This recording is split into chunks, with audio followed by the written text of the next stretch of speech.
It's the most crowded space I've seen here in the last 2 days. So I guess you all guys waited for this moment, and the moment is here. We're having a very special, very friendly fireside here today with a friend of mine, Steven, who just joined us. I would like to start with audience with a question.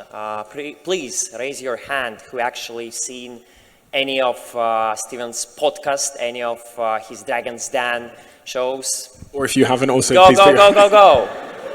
Amazing, amazing. So, Steven, the goal of today's fireside chat is not to have some official questions, not to discuss any of your business in particular, but actually have a friendly chat for all of these people who stayed here and been waiting for you for months now to know you much better as a person. What is your end goal? What do you enjoy doing in life? And what are you pursuing in your entrepreneurial and personal life? Sure. First of all, thank you for being here. I know it's Friday and everybody wants to go home, so I appreciate it. It means a lot to me. In terms of your first question about end goal, once upon a time, I used to orientate my life around end goals, and it didn't take me long to figure out that that was probably a bad idea, because as you would have experienced in your own lives, once you get to those pistes, those false precipices when you're climbing that mountain, or those false finish lines, they're always quite anticlimactical. So I've tried to redesign my life over the last couple of years to design it with factors that I believe will allow me to be fulfilled and motivated over the next 10, 20, 30, 40 years. So if I'm working towards a challenge, keyword challenge, toward is also a keyword because it speaks to forward motion. If I'm working towards a challenge surrounded by people that I love and it's a meaningful goal, then I think I'll be motivated and stabilized. And I think all of those words are super key. One of the reasons why I say challenge again is because if we're too far in our comfort zones, as the motivation psychologist that I know well, Daniel Pink, has taught me, we become bored. If we're too far outside of our zone of comfort, we become intimidated. So there's a certain level of challenge, one step outside of our comfort zones that I keep myself in. And that's also in part why I got myself into Web3. It's also why when the noise started happening around this thing called blockchain technologies and NFTs, I knew that in order to keep myself motivated from a professional standpoint, I had to lean in. And that's where I find myself. I have a number of different companies. I'll give you a little bit of an overview of my life. So I have my podcast called The Diary of a CEO, which hopefully some of you know, because a couple of you put your hands up. Thank you. A lot of you will know, because it's been on air for about 20 years now, Dragon's Den, I do that as well. After leaving Social Chain, which was the social media business I built for 10 years, I went into psychedelics. Again, this is part of me keeping myself challenged, and I worked as a creative director in the psychedelics industry for a little while as a big investor in a company. That company then went public at a $3 billion valuation last year. It's a Peter Thiel-backed company. And then I got really intrigued by what I saw going on in the world of blockchain, because it reminded me of the reason why I got in social media. All of the hallmarks of a wave coming into shore were there. There was the pessimism, there was the hype and the euphoria. And underneath all of that, as was the case with social media when I used to go into those rooms in 2012 and tell people about it, there was a technology that enabled our lives to become easier, better, faster, cheaper in things that we're trying to do right now. And so whenever I've spotted that over the last 10, 15 years, I lean in. Same with psychedelics, same reason I got involved in there. Because when you look at the clinical studies and you put all of the naysayers and the pessimism aside, the clinical studies are clear. And the psilocybin studies that have just been released, for example, show that in many cases, treatment-resistant depression can be cured, as far as clinical scientists consider cured, with one dose of a psilocybin treatment. That's what I orientate my life on. It's looking past noise at fundamental technology that will make our lives easier, better, faster, cheaper. And that's why I'm in the Web3 space. Wow, this is hell of a reply. You're a serial entrepreneur. You're having the biggest UK-based and European-based podcast. Recently, you just reached 1 million monthly views, so congrats to you. Let's give a round of applause, guys. You are also the youngest Dragon Dan recently joined, so yeah. So there is a lot to talk about yourself. The question I have to you, how do you define success? And whether you are a successful person? Yeah, it kind of goes back to what I said earlier. So striving towards meaningful goals with people I love and feeling challenged. And with that, if we're talking about success as an individual, you have to then factor in the personal stuff. And that's a sense of like personal balance. You know, Maslow's hierarchy of needs is great, but the thing that's missing from the bottom level, as Simon Sinek said on my podcast 2 weeks ago, is connection. As Simon Sinek said to me, people don't kill themselves because they're thirsty. They don't kill themselves because they're hungry, but they do kill themselves when they're lonely and when they're lacking connection in their lives. So you can have all of the material trappings of a professionally successful life, but if you don't have connection, then you're never going to have a fully rounded life. I learned that lesson way too late. I sacrificed everything, especially when I was building Social Chain, to become rich because I thought that would make me happy, sexy millionaire that I was striving to be. I thought that was the game, and then I felt the feelings of loneliness. I felt that emptiness inside of me. I didn't know what it was because 10-year-old Steve, who was insecure because he was the only black kid in an all-white area and because our family were poorer than anyone I'd ever seen in my area, was orientated purely and driven purely by insecurity and shame, which, by the way, are two of the biggest motivators I've ever seen, having interviewed 150, 170 amazing athletes and stars and billionaires. Shame and insecurity are the single biggest motivators I've ever discovered. And so I sacrificed all of connection and many other things for the sake of money. The other thing I'll say for true happiness is your health, which we don't really talk about enough because, again, especially when you're younger, you take it for granted until something happens. But 2.5 years ago, having been that guy who said, which I imagine a lot of you are as well, that I'm going to finally take my health seriously, I'm going to go to the gym and work out, when I saw what was happening with the pandemic and how people, based on their current health situation, were affected entirely differently, and I saw the fragility of health, and I realized this really important lesson that everything I am, every goal I have, every dream I have, every company I founded, my dog, my girlfriend, my mum, all of it rests on this tectonic plate that I didn't even know was there called my health. You remove my health, you remove everything I have. If you remove my dog, I still have everything else. If you remove my girlfriend, I still have everything else. But if you remove my health, I lose everything. So that has to be my first priority, logically. That has to be priority number one. So now I've orientated my life around that, where sleep's number one, eating's number one, and I don't miss a day in the gym. Haven't done for a while. We track it with my friends, some of which are here, and 90% of days in 2022, I've been to the gym or I've done exercise. So that's the foundation of my personal success. Wow, this is a very powerful statement. You just touched upon the topic of your health and health being the top priority for you, which I personally respect a lot. What helps you to stay alive, to stay active 24/7? Is it some type of meditation? Is it breathing exercises? Perhaps you have some morning routine? No, that's all bullshit. So when I read about these successful people and I read about their morning routines and how perfect they are, I just can't relate. And but I understand, because you've got to write an article, you've got to write a book, and if I want to sell you the article or if I want to sell you the book, I have to create something that feels special, unique, complicated. I'm a mess in pretty much every sense of the term. I'm unorganized. I wake up when I wake up. The sun is my alarm clock. I stumble out of bed. There's no real routine to this. I might go over and pick up. I'm not saying it's the perfect thing. I'm just saying it's who I am.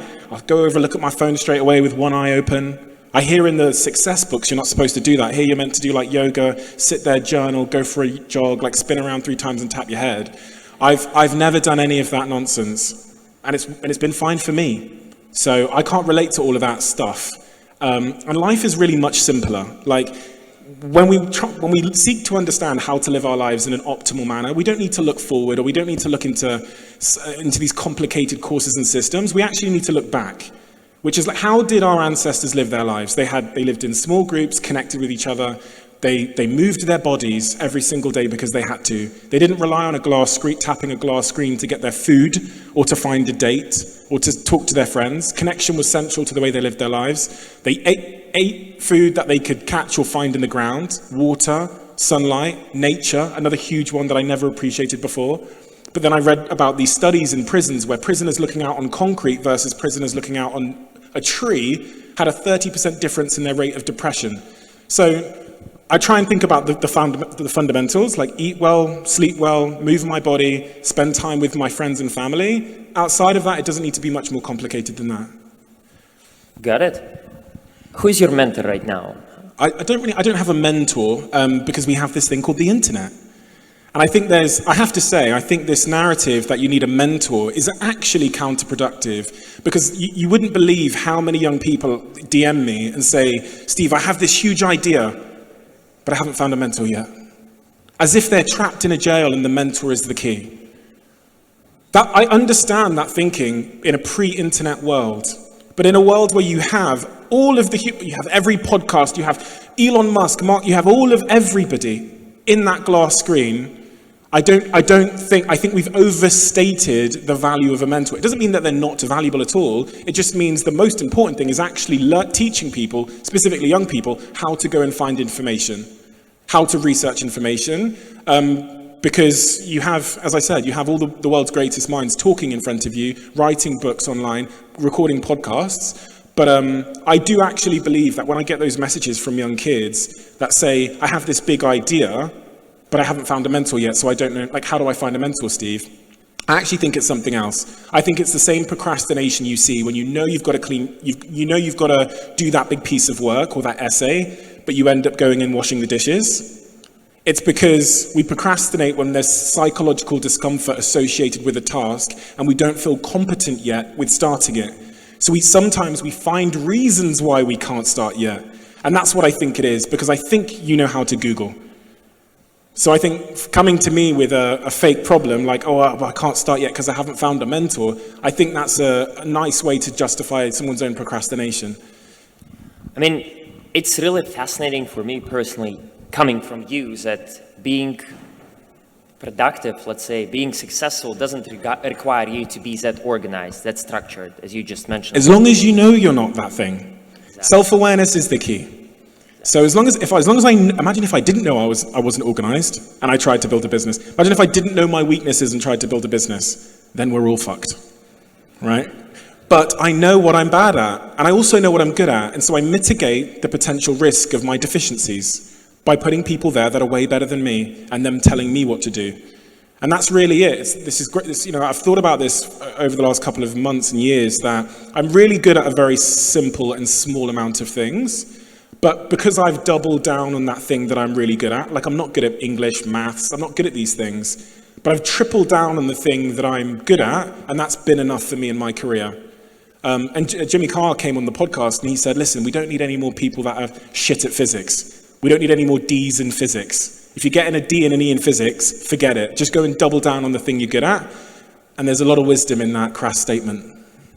In this case, I do believe return on investment of your time, of your energy, that is like the main metric you're looking for, whatever you do. Even here right now, you understand that you're educating potentially tens of thousands of people watching us today live, and that is basically your return on being here.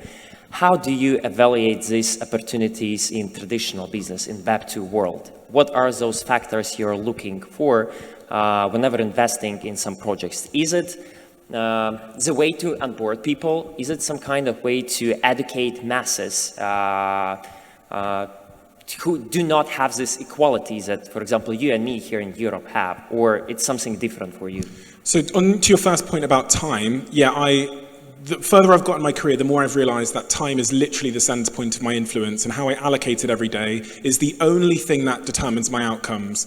And I remember writing about in my book that if you see it like poker chips, if you live to about 80 or 90 years old, you get 500,000 poker chips given to you in your life. Every day you wake up, you've slept for 9 hours. My maths is pretty shit, so you slept for 8 hours, you've got 16 poker chips left. And imagine it like a roulette table. You then place those 16 chips every day, hopefully in alignment with things that will move you closer to your goals. Sometimes we don't. Sometimes which is fine if you realize that balance is important. Sometimes we place 2 of our chips on Netflix. So every time I go through my to-do list and every time I'm presented with an opportunity to speak or do something, I think about it in the context of those chips. Like I've got 16 today.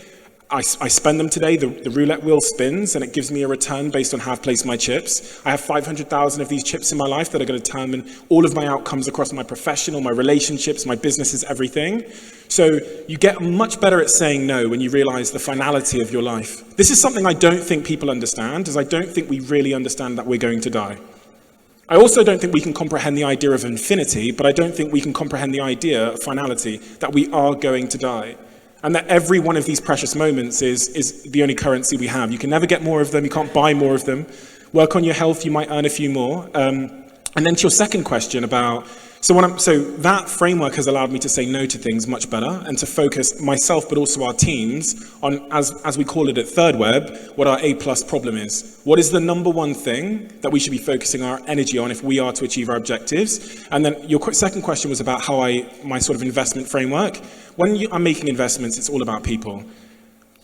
You know, the worst investments I've ever done is where I've allowed myself to get blindsided by my love of the product. And then, so, you know, it's almost like looking down. I remember someone coming to my office, my first ever investment, looking down at the product they'd made. I fell in love, I invested. What I should have done is I should have looked up at the entrepreneur. Now, in that particular case, the product was amazing. The entrepreneurs were not.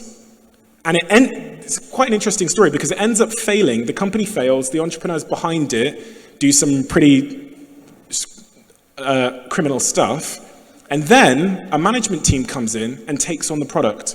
That product now is flying. I only put 25K in and I put it in 8 years ago, but it's now one of the best in its industry, making about 100K, about 6 figures a week. So that's, if anything, highlighted that those bad entrepreneurs could have taken a good thing down. A bad idea with a great entrepreneur is actually not a bad investment. Because if you can understand the characteristics of the person, you can understand how they'll behave in the future. If they're humble, that means they're probably going to pivot when the feedback contradicts their hypothesis. If they're stubborn, they will go down with the ship. I'm looking for entrepreneurs that have great personal characteristics, because if I understand those characteristics, I can understand that when shit hits the fan, or when the data tells them there's no product market fit, they will change. So I bet on entrepreneurs first and foremost. Oftentimes I don't know the industry well enough to understand if the product is good. All about the people. And even in the NFT space, and even in the Web3 space, for me, it's all about the people. That is the easiest thing to understand, and it's the most important thing to understand. So I hear these presentations and all this stuff, and I'm rarely listening too closely. I'm much more focused on the person that stood there, their background, their track record, how they'll behave, their character, their humility, their insecurities, their ego. Wow, basically you didn't realize it yet, that is a personal characteristics Steven just shared with us. If you want to join his team, that's basically what type of people he's looking to join. We are hiring at Thirdweb, and Flight Story. You can see both teams here. We're hiring like crazy. So if you're the best in the world and you want to come and join a team of the best in the world, then please come and apply. And you can, look, I'm not going to say how to apply because if you don't have that much initiative, you're probably not right for us, but, but please come and apply. You joined Dragon's Den as the youngest ever dragon to join it at the age of 28. There are a lot of, let's call them oldies in a positive way. In a positive way. I didn't say that, Deborah. I didn't. Peter, I did not call you an oldie. Experienced people. They're experienced, yeah. Who has been there before you for many, many years. I think Tuka's the oldest, actually. Tuka's the oldest, yeah. What was their approach to you? Like, how did they consider you coming to them as a 20-year-old? Yeah, I got to meet them before the show started, and they were, and I wouldn't say this, I wouldn't bullshit, I'd just say something else. They were so nice. I remember Peter saying to me, and he really, really meant it. He went, if you're successful on this show, we're all successful on this show. And he said, in the den, we go to war sometimes, obviously, because it's real, it's my money, I want the deal, everyone's watching, I don't want to lose. But outside of the den, when we're in that green room, we're a team. We're a team, we represent each other, we look after each other, we support each other. And all of them individually took me for dinner and gave me advice on how to be a good dragon, what I should know, and all those things. And then even in my first season, when I beat Peter Jones for that first deal, Cheese Geek, the investment I did, he turned to me and he was like, well done, that was amazing. That was a really, really good pitch. The way you delivered that, and the way you said that, and the way you ended it, he was like, perfect. And that's what he's been like. And then obviously, you know, I want another deal and another deal and another deal, and things got a little bit frosty, and now we're at war. So he's like mentored me, and now it's like that Karate Kid against Mr. Miyagi or whatever, so. But no, they're lovely. Wow, this is huge. Like, and I have to say, I just want to say, I still can't believe it. Like, I watched that show when I was 12. I watched Peter Jones on that show when I was 12 at home. So sitting between them now, like looking to my left and seeing Peter Jones, and then on my right seeing Deborah Meaden, it's like I stepped into the TV. It's still weird. I genuinely, from the bottom of my heart, I don't know what the fuck is going on. And genuinely, honestly, I have moments where I'm like, fuck. Like if they saw on the footage of me just like staring at Peter, I'm like, the fuck, like looking at his socks and being like looking at it's still weird for me. Like, to be fair, all of this stuff is really weird for me. I don't really understand it, but I'm just going with it, so. And yet you're that successful, meaning that sometimes understanding less means more. That's basically in your case. Yeah, it's a really good point, because we don't talk about that enough, especially with young people. We tend to think that our inexperience is such a huge disadvantage. But I can't tell you from doing my podcast how much naivety, not understanding how an industry currently works, not understanding how people currently build companies, is an unbelievable pathway to innovation. Not knowing convention means that often, instead of just taking convention, we go and create a new solution. And as it relates to Social Chain, that's 100% why that business was the most successful. Because we hired, you know, at one point we said the average age of our workforce, when we had hundreds of people, was about 20 years old. My thesis was, if you want to win the future, you need the right balance of today and yesterday. Which meant a 16-year-old that understands how to use TikTok sat next to someone that's 45 and has worked at MediaCom for 25 years. What if those two people work together? Then we'll win tomorrow. And if both of those people had equal say on their specialisms, naivety is just the most brilliant thing. And the companies that I worked with, so 10 years traveling around every corner of the world, with CEOs and founders, sat in the room of the biggest brands in the world, Apple, Logitech, you know, in this country, the Boohoos, the Gym, all of the big brands. I got to see a window into why some of them won and some of them lost. And those that valued naivety were the ones that continued to win. The ones that, I remember Umar continually saying to me, like, we need to hire more young people, we need to hire more kids. And I watched him beat the whole industry because of that. Fresh minds.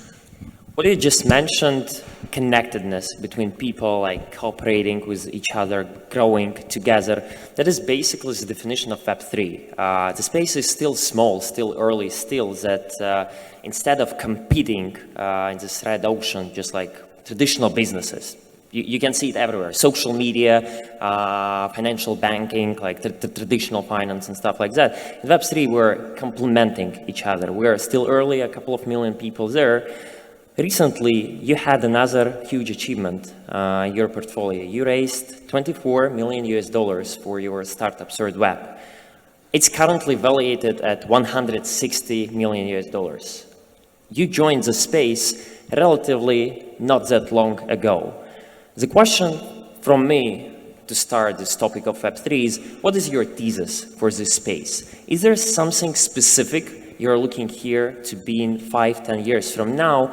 Why have you started investing in Web3? What is this idea that you were pursuing in the space? Yeah, so, you know, it was last year I was having a conversation with Furcon, when I was 20 years old, I went out to San Francisco. So I'd left my startup, and who remembers Bebo by a show of hands? The old social network, pretty much all of you, right?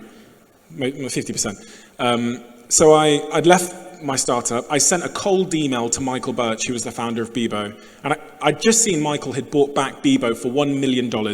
He sold it for like $700-800 million a couple of years before. He bought it back for $1 million when it had gone under. And I thought it was cool, part of my childhood. I emailed their team and said, here's 5 reasons why girls call me back when they meet me in a bar and 5 reasons they don't. That was the email. They responded to me within 24 hours because it was just a jokey email, but it was showing my skills and my flaws. They loved the email. They responded back, said, we'd love you to come out and help us bring Bebo back. So went over there. And while I was there, I met a guy called Furcon, he's the best entrepreneur/developer that I've ever encountered in my career. A real default to anything can be done with technology and that we can do it. And so when 10 years later after leaving Social Chain, when I'm thinking about this Web3 space, I start having conversations with Furcon, who I'd been working with 10 years before, about where the opportunity was. And our first idea was to create something called access packs. Very kind of simple idea that you could drop packs full of randomized access. So Gary Vaynerchuk, he could drop a pack, like a Pokemon style pack of 100 packs, and inside there's different tiers of access to Gary Vaynerchuk. I thought this could be used across the creator economy. I thought brands who currently, when they drop like Yeezys and they ask for your email address and it's this kind of opaque raffle, could have a transparent way of distributing, a transparent and fair way of distributing randomized access to buying the next pair of Yeezys instead of email lists, and you don't know if there's favoritism going on and you can't see what's behind it. That was the thesis. So we started building access packs for several months. And we realized that the infrastructure layer that was required to create access packs hadn't really been built.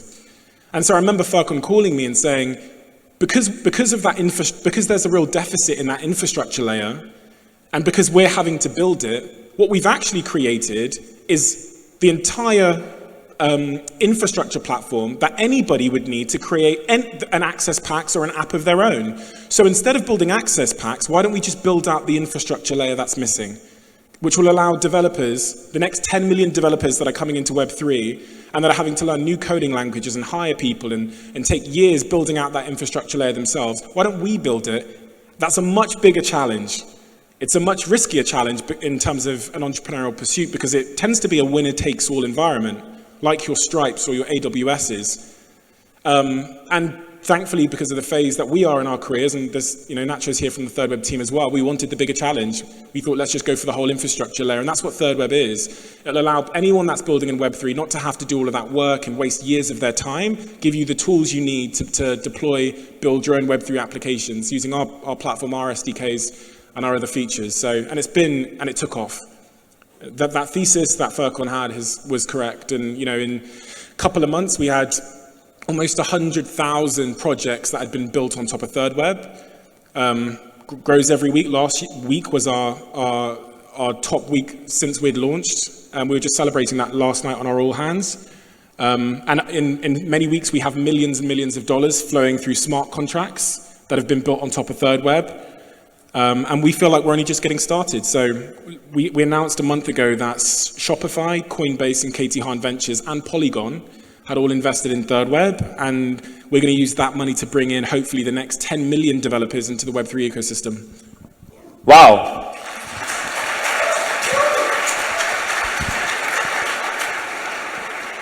You just named a couple of companies you are already in partnership with, you are about to cooperate with, and all of these companies are fully centralized. Those are representatives of traditional Web2 world. The biggest issue that perhaps right now we have in Web3 is a brawl between centralization, decentralization.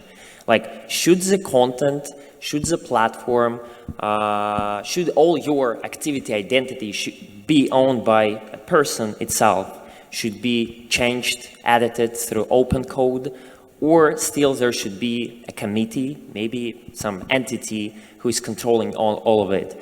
Do you believe that in the future we're going into the full decentralization, or you cannot see a future like this?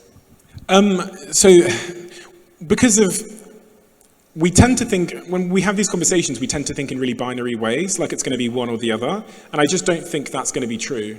At least not for the next 10, 20 years. What I think will happen, and sometimes people talk about this web sort of 2.5, I think industries where centralization and a lack of transparency and a lack of veritability, if that's even a word, verification is a problem, those ones are going to change drastically over the next couple of years. This doesn't mean my local flower shop is going to change because they don't have a centralization problem. But there are industries, whether it's finance, when we talk about verification, whether it's art, that do have that as a problem. They're contending with logistics as another one, events as another one, where verification of tickets is a problem. So I don't think, a lot of people talk about Web3 just eating up everything and changing every industry. I don't think that's entirely accurate, but I do think that there's going to be a real war on industries like we've seen with DeFi, where they do have a centralization problem, where that middleman is causing problems, even with music and streaming services, where artists are getting a tiny royalty on the value that they're creating, those industries are going to see,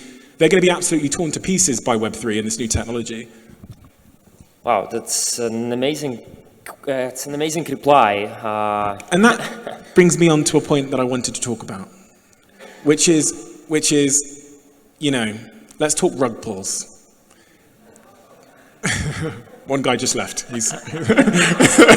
He was a rug puller and he's gone.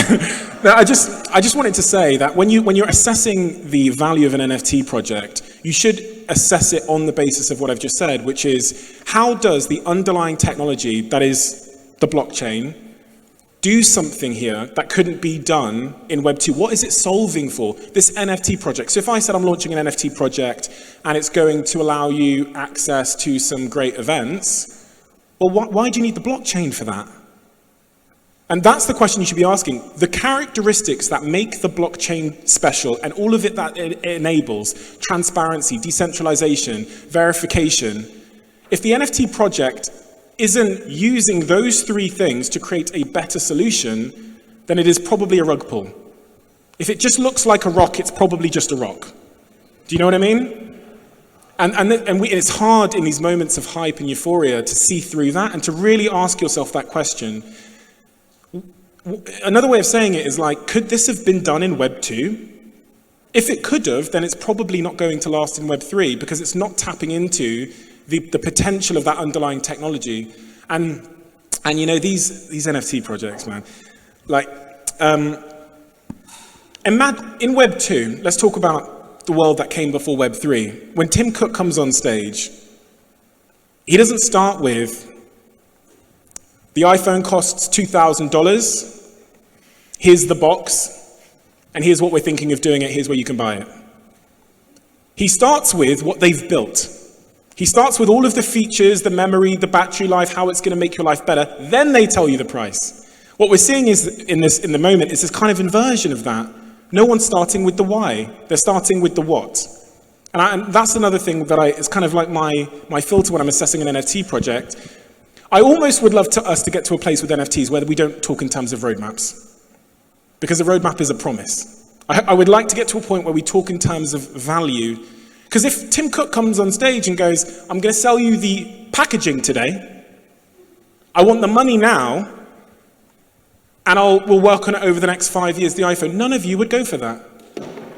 When we get past these boom and bust and we get past the euphoria, sense will take over, and we'll have a higher expectation of that underlying value. So projects that can deliver some value, not all of it, but some value up front, which is enough to justify the cost, those are the ones that will survive these bear times.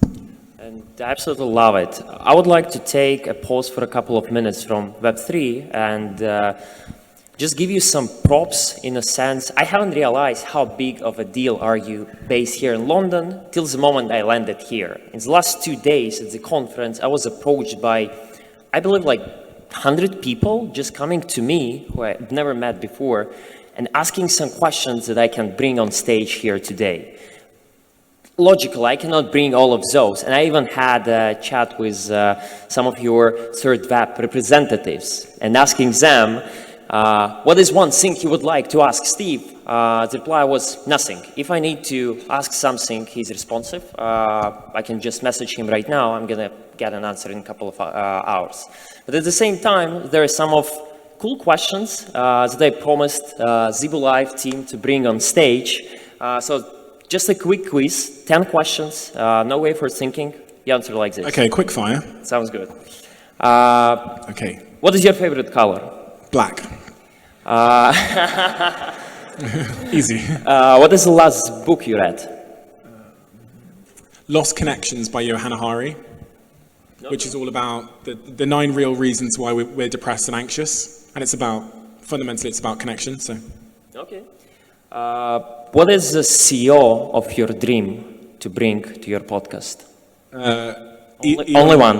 Elon Musk. Mark Zuckerberg, Richard Branson, and all for different reasons. It's not an endorsement of any of those individuals. It's because there's something interesting there that I want to get to. So Michelle Obama, we're talking to her team at the moment. Richard Branson, talking to them. Yeah. Cool. It's 5, 6 of them. Amazing. We had Brian at Coinbase as well. He was great. That was great.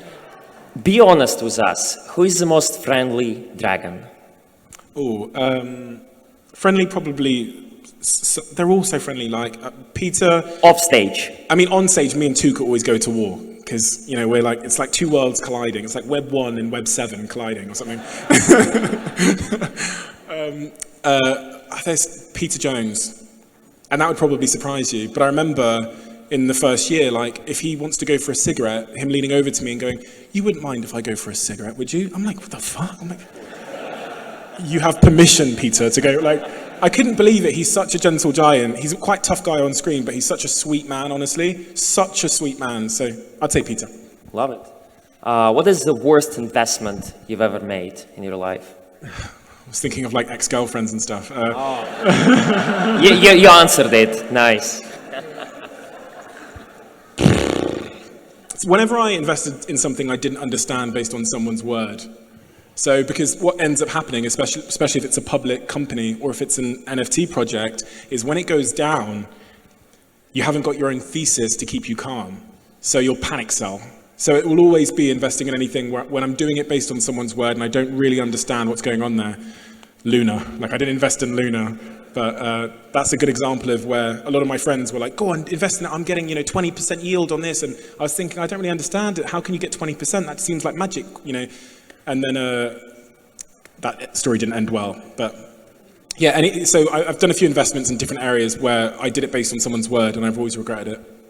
You just mentioned investing in Luna. If there is one niche of Web3, gamify, DeFi, anything else, the NFTs, that you need to invest till the end of your life? It's infrastructure, and that's why we're building Thirdweb, because when there's a gold rush, you can go out into the river with a pan if you want to and try and find gold, or you can build the pans. You can sell the pans that people are going to need. You can do a picks and shovels play, and that's what infrastructure is to me. We are going to need a huge amount of infrastructure. There's only going to be a few winners. It's almost emerging now who those winners are going to be. I think Thirdweb is going to be one of those winners. I'm pretty confident of that.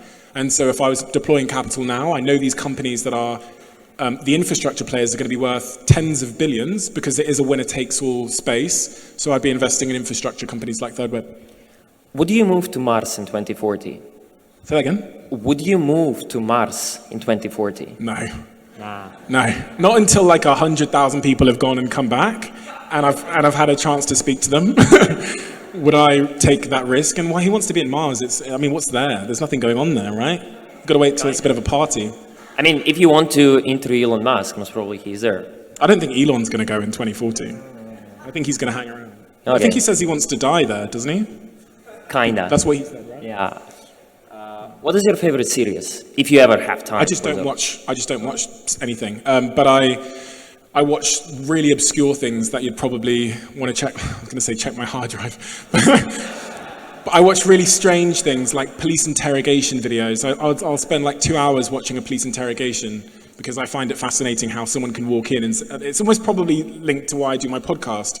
In police interrogation, someone walks in and they're like, I have no idea. I wasn't there. I don't know who he was. And then an hour and a half later, because of psychology and questioning, the guy's telling you how he put the knife in and where he's putting it and why he did it, and he's crying and he's calling his mum. And I just find the movement of psychology in an hour or two because of questioning so fascinating. So things like that, prison breaks, random stuff, lots of serial killer stuff. That's why I think if you looked at my browsing history, you'd probably call the police. But Nike or Adidas? Nike, I think they're cooler. Oh shit, are they here? And the last one, what is the best place in London? Coco's tonight. Let's come back to Web3, if you don't mind. We all here are people. We're building the space by people, for people. So I do believe that community is a very special word in Web3. What does it mean to you, and whether any project you're building in Web3 will be 100% focused on people or something else?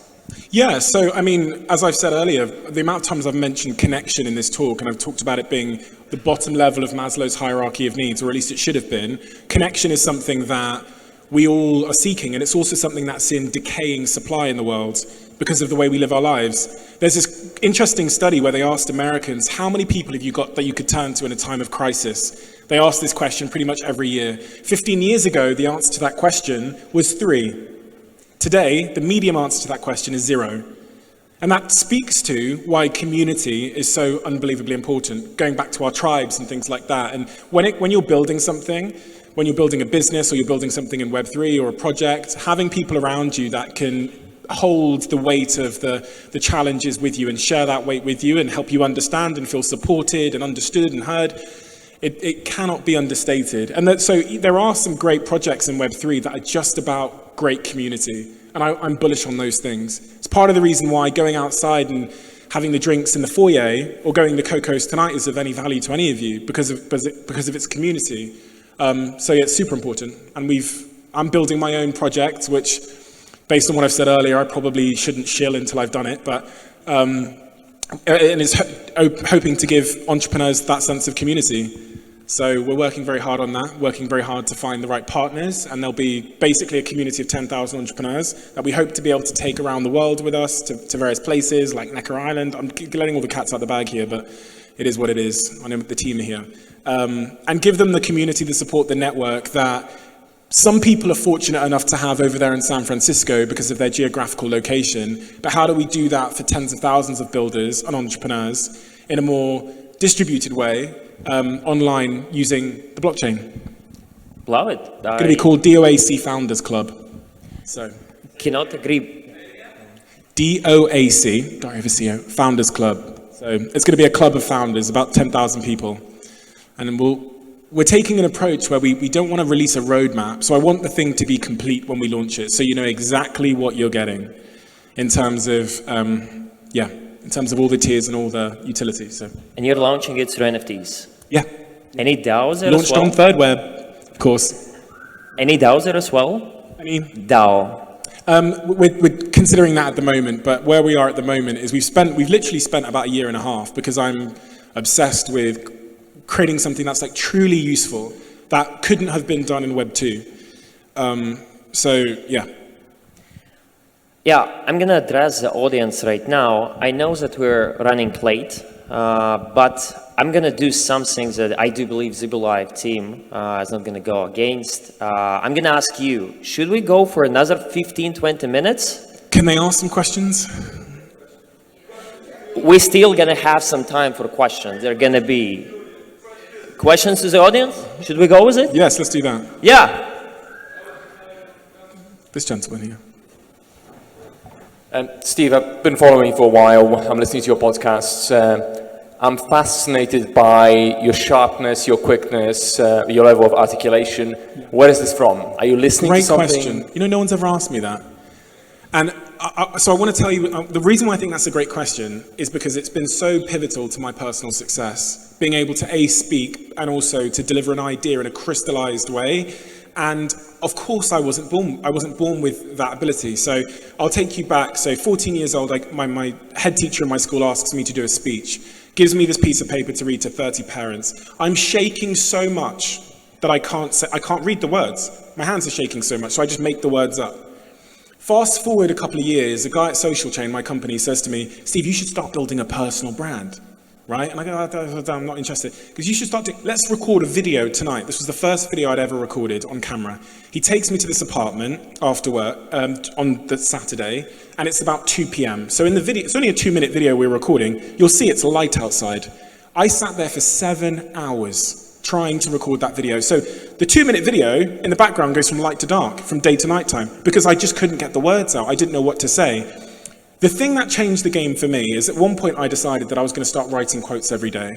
And what that means is I have a pact. I have a pact with my 7 followers I had at that time and with myself that every day, everything that's happening to me, I'm going to be thinking about it. And at the end of the day, I'm going to crystallize it into a 140 character, at the time when Twitter was 140 characters, quote.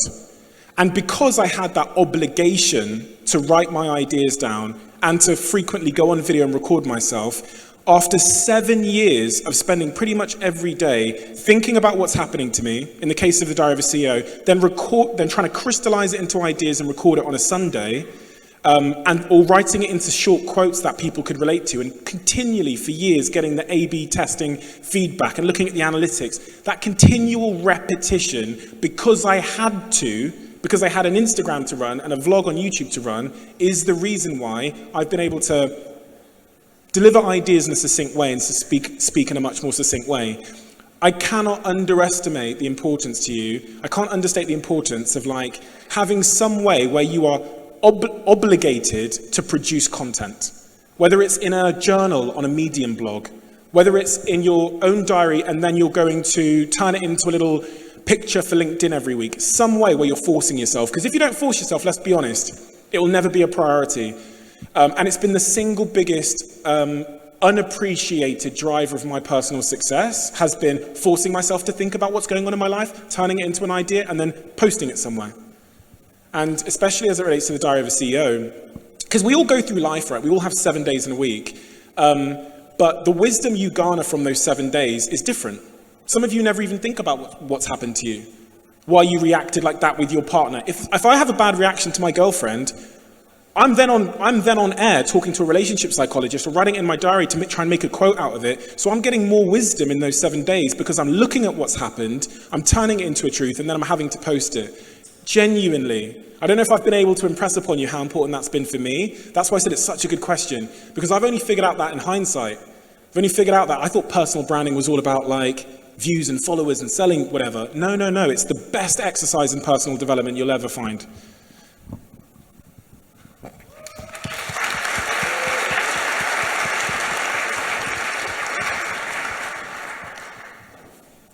Hi, Steve. Followed your podcast and all your shows for a while now, and thank you so much for your very insightful and inspiring talk now and throughout your other channels. And great response to your previous question as well. Extending on that, what are some of the personality traits or characteristics that you have, of course, worked on as one of the things that you already talked about, but extending on that, and what are some of the personality traits and characteristics that you look for in the founders that you're investing in? Thank you. Yeah, in founders, I think, so I know that every business, regardless of how smart you are, is going to go through a similar set of bullshit. There's going to be a day where you wake up where things are so unbelievably difficult that any sane person should and would give up. And that's usually why people quit, because the weight of the why becomes overwhelmed by the weight of the dire situation. And so because I know that's coming in your business, in your project, in your NFT project, your Web3 startup, because I know you're going to have those days of hell, and I know you're going to have them one after the other, and they're just going to keep coming. I need to find character traits that are going to be able to deal with that situation. So of course, resilience is an important one. The second point that's going to keep you moving when everything is against you and every piece of evidence you have and every metric says quit is the fact that you're doing this for a very intrinsically motivated reason. It's so aligned with your passions that you would just do it anyway. You're not doing it because you think it will make you money. You're doing it because you're so innately driven by some change you want to see in the world. So that real intrinsic genuine why, and then that level of resilience can't be understated. One of the analogies I love to give, and I'll give it again because I think it stays with people, is when like a room is on fire, you typically have 3 types of people. Person number 1, frozen with fear. They can't move. They're going to burn to death. Person number 2, screaming that the room is on fire. The room is on fire. The room is on fire. Oh my God. You'll know these people in your businesses and teams. They spread panic. And the science is clear. If you Google, is stress contagious at work? It is contagious at work. They've done the studies. And then you've got the third type of person, which I call a leader. And that person won't mention the room is on fire. The room is obviously on fire. Okay? They'll spend their entire focus and energy on just figuring out how to get themselves and the other people out of the room. They'll focus on only that which they can control. Those are the people that I like to invest in. People that have that level of, that mindset orientation and that level of resilience.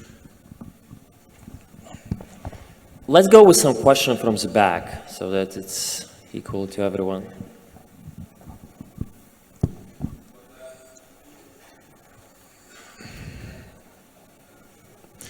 Hello.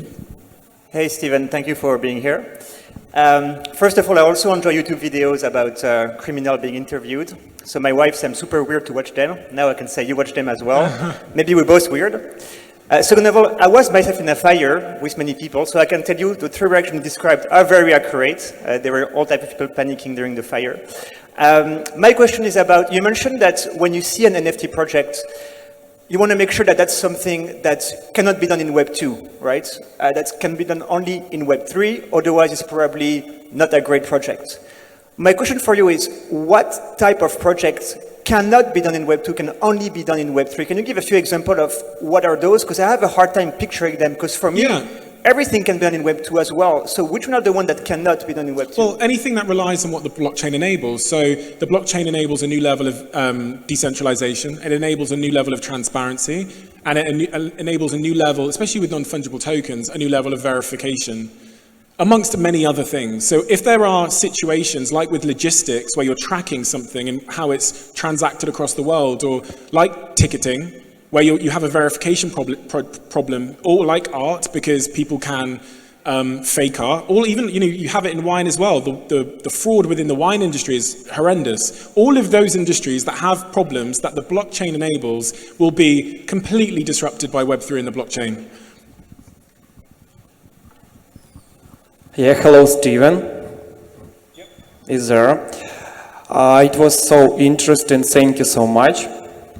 I work with marketing of Web3, and I have a question about marketing. You have so huge social media, so big YouTube channel, Instagram, Twitter, some other. What's the most first effective channel was when you start it all, like in the start, for marketing? Thank you. So what's the most effective channel, social media channel when I started?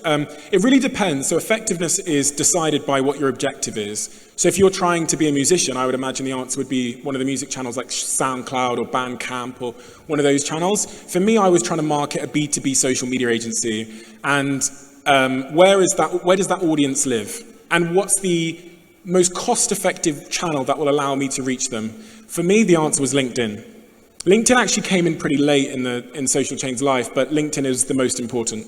You don't need a huge following there. It's still the platform where an engagement on a post is dictating how many people see the post. So if you can get 100 people to comment on a post, you will reach 100,000 people. And also, it's the only platform where all mediums of content, articles, video, text, and imagery are pretty much the same. It's also the only platform where, not the only one, but it's a platform where they value people way more than brands. If you have a brand page on LinkedIn and you're posting your updates from that, good luck. The head of LinkedIn says you will not reach anybody from your brand page. Get your CEO, your executive, or anyone in your company to post, you'll reach 3 times more people, roughly. Because of the point I said earlier about engagement on LinkedIn, if you're not ending every LinkedIn post you've ever written with a question mark of some sort, with a question, you are losing about 200, 300, 400% of your engagement, because it's still the platform where one comment, if I comment on your post, I know you're going to get pretty much exactly 40,000 more impressions. How do I know that? Because we have an engagement pod at all of our companies, including Thirdweb, and when I comment, it will get 40,000 impressions. So even galvanizing your team members to engage on your posts is super smart. But the thing you should all be doing on every post you do is ending it with a question mark. An example would be, if I post a podcast episode or a clip, I might end it with, has anyone heard this episode? Question mark. Or I might post an idea of mine and say, do you agree? I'm encouraging debate. I can talk about every platform individually and the growth hacks and stuff, but I know we've only got a couple, 20 minutes. Discord, I think, is the social media platform of the future. And I didn't say that the workplace platform of the future. I said the social media platform of the future. For many years, for I think 6 years ago, I remember giving a presentation where I said that I believed all of our interests would become segmented in their own social networks. And that's what's happened. We've seen this spreading where you'll have a social network for your neighborhood. You'll have a social network for your art interests. And we thought that would carry on. Discord enables you to create mini social networks around interests and communities. There's no newsfeed getting in your way. The newsfeed is dead. In 2018, stories overtook news feeds as the #1 way we share things with Fred. The news feed is finished, right? And when I think about building and investing in building my own communities, I don't want a big San Francisco-based conglomerate standing between me and my audience and charging me to reach them. Discord holds the answer for that. And I think I'm super bullish on Telegram. I'm super bullish on anywhere that allows me to speak directly to my audience in a non-decentralized way. So Telegram, Discord, SMS. Email newsletter is slightly different, I know, because there's still an algorithm at play filtering things, but even email. It's crazy. Start of my career, I went around the world telling everybody, Facebook, Facebook, Facebook.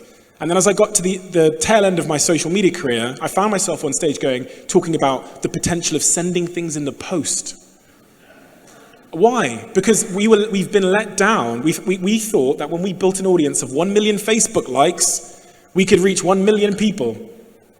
And I remember in 2017 showing some numbers of the 8 biggest publishers in the UK, of which we were one, and there was a 50% year-on-year decline in our reach, which means that just to keep in touch with the same number of people, I have to grow 50% every year just to break even on my reach. That's a scam. You know, so now we're very orientated. That's why one of the reasons I love podcasting, because it's just an RSS feed. I push that RSS feed to about 30 different streaming services at the same time. So if Apple deletes me, it's all good. I'm over here on Spotify. If they delete me, cool, I'm over here on Castbox. It has a bit more of a decentralized approach to it. Yeah. Let's take the last one, if any. Last question. This guy. He's got 2 hands up. Hey, Steven. Ash from New Kids on the Blockchain. Quick one for you. What would you say to critics out there that say Web3 is the next in a long line of crypto buzzwords in an industry that's obsessed with buzzwords? Call it what you like. I don't care. It's going to change the world. So.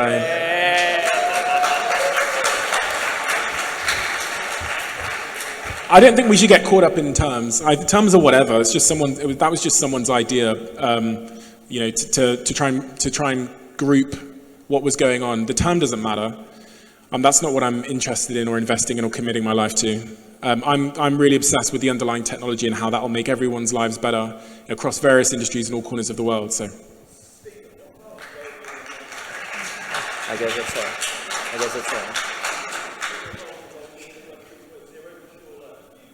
Well-being. Yeah, I mean, it kind of goes back to what I said earlier. Take your dog for a walk, sleep well, make sure you're not sacrificing all of the fundamental things you need to be a functional human being and a happy, stabilized human, and you'll be fine. Steven, sitting next to you today means a word to me. I hope that people enjoyed it as much as I did. I know that you have a tradition on your podcast. Yeah. At the end of each episode, for those who don't know, Steven is asking a new guest a question from the previous guest. The way how I would like to approach it is as follows. I know that ZebuLive team is going to organize even bigger conference next year. And I would love to share the stage once again with you on one of these days. Yeah. I would like to ask you, what is one question you would like to ask Steven Bartlett in exactly 1 year from now?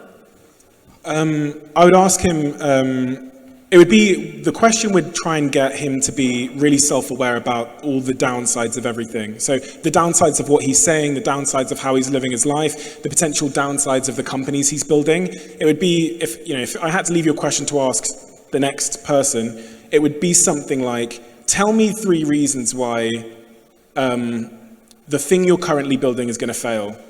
Those are the questions we don't spend enough time asking. We can all sit here and tell you all of the wonderful reasons why we're going to be successful in our projects, but it's those questions that have saved me from the greatest costs in my life, which is like asking myself why this is not going to work.